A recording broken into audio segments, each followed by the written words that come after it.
over financial aid for college, and that's one of the factors of why I want to come into the Guard. And so that's very, very important. Those are the signals that we want to see. Anecdotally, there are stories all over the state. One that I'd like to share with you is Private First Class Gabby Luna.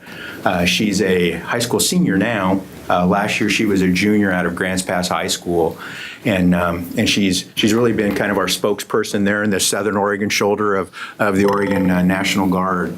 And she enlisted her junior year, went to basic training last summer, and then after she graduates this year, she's going to go off to her advanced individual training. And ultimately, she's saying, "Look, I couldn't financially encumber my parents.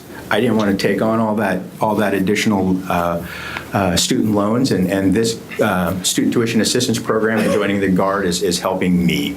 And so, quite frankly, that's just one of many examples of why we need this. It's also a good readiness indicator. Our strength, our recruiting, our retention, making certain that members of the Oregon Army and Air National Guard continue to stay in our service and support our state, whether it's briefing topic number 1, fires, or briefing topic number 2, going overseas to the Middle East. We're very, very thankful for that, and we would like to see that continue. And with that, be happy to answer any questions.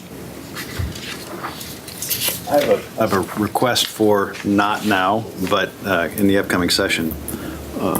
One of the things I'd like to see is the plan, because I'm sure the military always have plans, the plan to get to 100 to 105% retention in terms of full staffing, because I don't know where we're at. I know when we worked at this bill, we were looking like we were in the high 80s or low 90s in terms of percentage.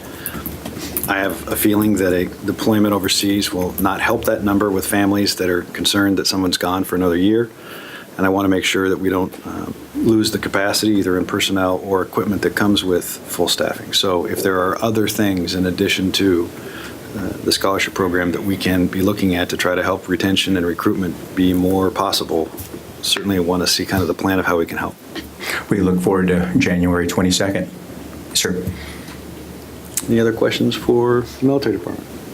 All right. Sir, if I could, just one final thoughts. Representative Boone, Representative Parrish, Representative Esquivel, thank you. Thank you for your service and supporting the Oregon Military Department. What you have done in emergency management and military affairs over this past several years has been phenomenal for us, and we personally want to say thank you. Our Adjutant General wants to say thank you. He couldn't be down here today, but the service that you provided and the assistance and the insight that you gave us and this state, we're better because of it. So I want to say thank you for that. Thank you. All right. The Oregon Seismic Safety Policy Advisory Commission is coming up next. I invite Mr. Raskin and Jeff. I'm going to let Jeff say his own name. Chair Evans, thank you. Vice Chair Esquivel and